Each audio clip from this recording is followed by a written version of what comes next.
On the news tonight, Anambra State government urges media to sensitize citizens on civic responsibility of paying taxes and levies. Anambra State government restates ban on touting across the state. On national matters, Federal Road Safety Corps collaborates with Nigerian Police Force to enforce ban on spy number plates. On international scene, United States, Israel restates anti-Iraq position on nuclear weapon. Before the news in details, here is a special message. Governor Chukwuma Soludo has come for a total turnaround maintenance of Anambra State economy and promotion of core Igbo values. Let's give him maximum support for the task ahead. Good evening and thanks for joining us on the news tonight. My name is Chinyere Ikoreke. Anambra State government has appealed to Nigerian Union of Journalists, NUJ, to use its various platforms to sensitize citizens on the need to pay their taxes and levies as at when due. The Anambra State Commissioner for Information, Sir Paul Wonsu, who made the appeal when the executive members of the NUJ, Anambra State Council, paid him a courtesy call in his office in Oka to intimate him on their forthcoming Health Week events, said the taxes and levy will in no doubt assist the government in serving the masses better as their tax work for them. Correspondent Njidika Okoye has cities. The commissioner advised taxpayers to ensure they pay to government coffers, as state government has not authorized any individual to collect for the government. Commissioner also assured of government robust partnership with the media, noting that media is key to the style of the government the present administration wants to run, adding that Professor Chukwuma Soludo is a friend of the media and has good intention to improve the society. The commissioner, while assuring to be part of the NUJ Health Week and maintains good working relationship with the media, urged journalists to be careful, diligent, and accurate in their reportage.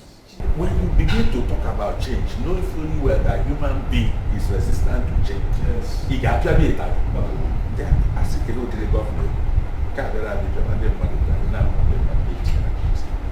so what is the instrument to try?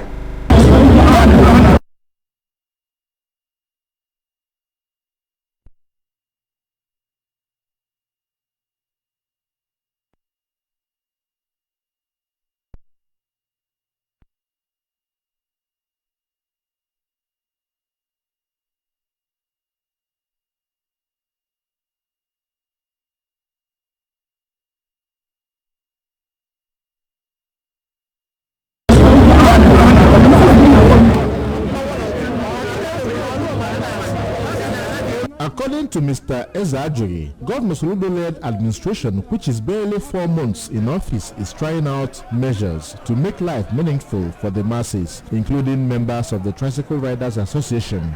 He asked them to call the hotlines provided by government to report any wrongdoing, explaining that the monthly payment of 15,000 naira amounts to less than 600 naira daily, while asking keke riders to make sure they enroll into the system by acquiring their identity cards and other modalities. Mr. Zajuri noted that they have the option of paying 42,000 naira quarterly or 81,000 naira in 6 months and enjoy the rebate that comes with it, pointing out that government is only trying to generate revenue while serving the public at the same time.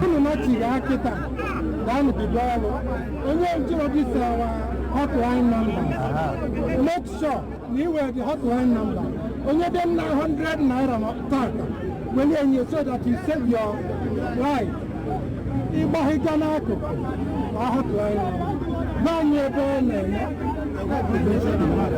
we will do. All I need to be on the 1st of July. Then I 1 month. Government will be on the 17th of March. Maybe 2 or 3 years ago. And you have not only in 3 months. Then on time, I will not complain. Okay? So, big only One of the keke riders, Mr. Kingsley Abba, complained that they still pay 100 naira per passenger at every park, asking government to do their own side of the bargain by stopping every other fee in parks because it is too much for them. As for another operator, Mr. Collins Ago, government should start arresting those who still involve themselves in touting in any form, stressing that keke riders should be in control of the union and not in the hands of people who don't ride tricycles. Also, Chidi Okorafo, who ply Ifite route, explained that one of their problems lies in meeting up with payment for the hire purchase, noting that for those security operatives have chased the touts away on countless occasions, they keep coming back to extort money along that route. They asked the government to simplify the process as majority of them are poor and uneducated. I will reform masses in our members. Namaro oti ayesi we me IN nka asina aga emecha before akụwa ihe mana na akụchekwa igwe kwesịrị ikwu gọọmenti ndị ọzọ sekpọcha bụ na ụmụ ndị na-amara otu agesi we me ihe nwa ụmụ ndị na-adịghị educated at all. Ọ bụ na nwere another direction gọọmenti ga-enye anyị ga-esi na-etinye akwụ ụgwọ ọ bụla anyị ga-akwụ anyị in the direction adana plate asụ ofu onye bụrụ onye isi silently ofu onye a ga-achọta ndị kwesịrị iwejere gọọmenti with the government direction ọta ihe na-ekwu. And another thing,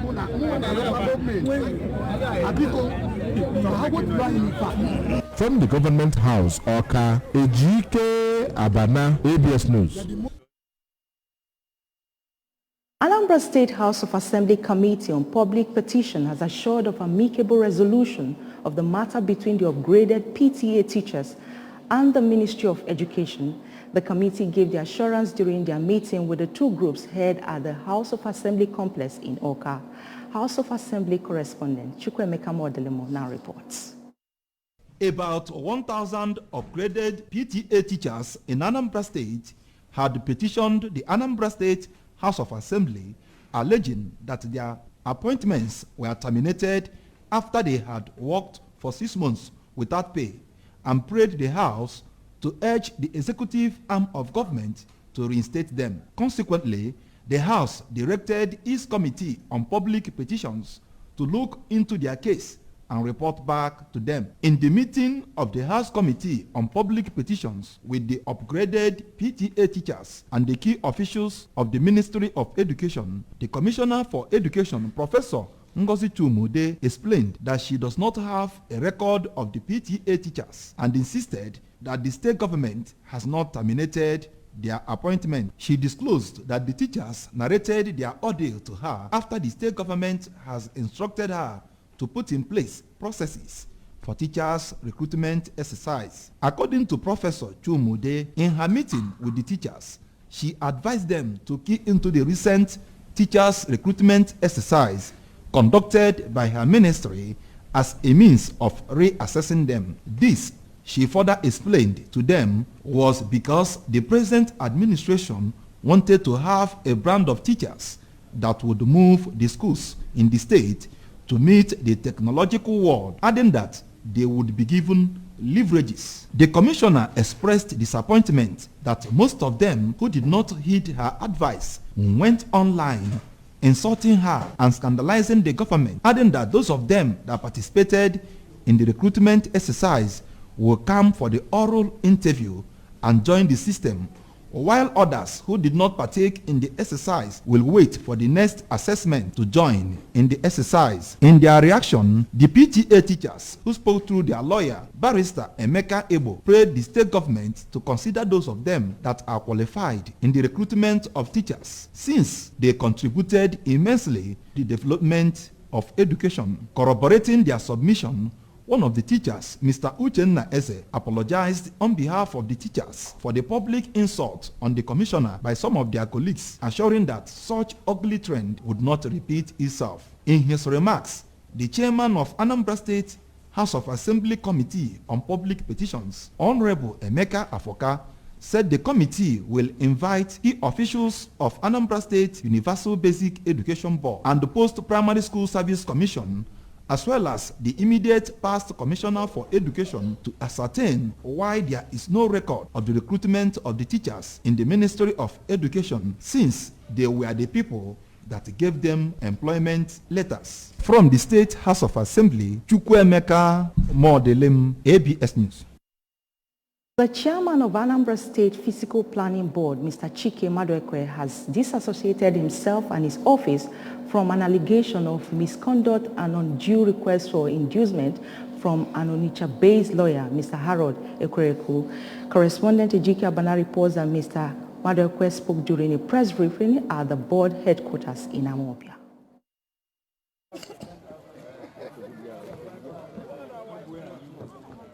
Mr. Maduekwe, a lawyer, had accompanied a joint government task force to demolish structures considered as illegal built on government land near Governor's Lodge, Onitsha, designated as Anambra State Judges' Quarters. According to Mr. Maduekwe, after the exercise, which makes it the 5th time, the developer in question allegedly started sponsoring media publications against his person and office, alleging that he asked him for a plot of land as inducement. He called on the public to disregard such publications, which he described as malicious, while explaining that by publishing lies against him as a lawyer, which contravenes conduct in the practice, Barrister Maduekwe asked him to withdraw the said publication and publish a public apology or risk being served a court process in 7 days. We were asked to go, that he had done it again, that he had built the walls again. This time around, he blocked the government gates and put his own gates. We arrived in the place, saw that he had blocked, in fact, totally taken, fenced out, including the building already built on the ground by the Ministry of Housing. Of course, we had to carry out instructions we were given to recover the land for government. When we arrived there, he put charms in 2 big coffins, which I'm sure all of you have the visuals. And suddenly last night, I started getting calls from all over the world. This man said that the reason I went to go and demolish his house or his fences was because I asked him for a plot of land and he refused to give me. Let me put it on record. I have no personal interest in that land. He has resorted to blackmail and to tarnish my reputation. I used this opportunity to give Harold Ekwereku, I give him 7 days to retract what he has published and publish an appropriate apology. He will receive a letter today from my lawyers. Meanwhile, Mr. Ekwereku claims that the land in question belongs to the Okposieke family of Obolieke village, Onitsha, which automatically reverted back to the family at the expiration of a 100-year lease agreement with the federal government. According to him, the land is subject to a leasehold of 1910 and 1945 between the federal government and the Okposieke family, which yielded back to the family reversionary interest in 2009, and the federal government released back the said land to his family. He revealed that the federal government released the first one on the 13th July 2013 and later released the other in 2019. Despite efforts by the state government to establish ownership by a team of security personnel by removing structures considered as illegal for more than 5 times, the developer has continued to encroach on the land. Government of Anambra State under the Ministry of Housing had since commenced development on the site, notwithstanding the continued trespass on the land. Recall that last week, the task force embarked on a demolition exercise of perimeter fencing on the land, where the government issued a directive for the arrest and prosecution of the trespasser. From Onitsha, Ejike Abana, ABS News. On national matters, the Corps Marshal Federal Road Safety Corps, Dr. Boboye Oyeyemi, has directed commanding officers of the Corps across the nation to join hands with the Nigerian Police Force to enforce the ban on the spy number plates. Dr. Oyeyemi, in a statement by the Corps Public Education Officer, BC Kasim, while commending the IGP on the ban, asked the FRSC personnel to work with the police officers in enforcing the law. According to Oyeyemi, road users who also parade fake number plates should endeavor to replace them with new ones so as to avoid impounding their vehicle. Oyeyemi further ordered full force and immediate impoundment of private vehicles that are using commercial number plates. He reiterated the implications of the continued use of faded and unauthorized vehicle number plates to national security. Meanwhile, the International Monetary Fund has said inflation, debt, and forex crisis is pushing the Nigerian economy and other African economies to the brink. The managing director of the IMF, Kristalina Georgieva, said that most countries on the continent could raise money from the global financial market and do not have large domestic markets to turn to.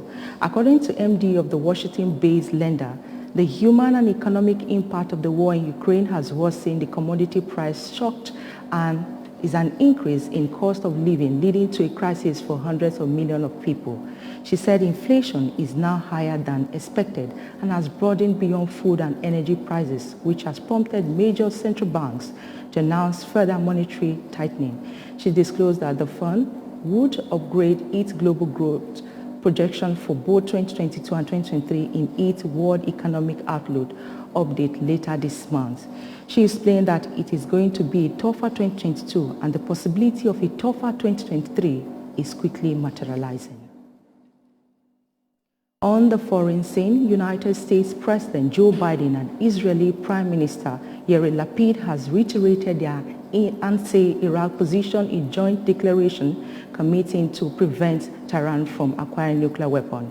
The two leaders signed a statement after earlier holding a one-on-one meeting in West Jerusalem on the second day of Biden's four-day Middle East tour, followed by a virtual summit with the leaders of India and the United Arab Emirates.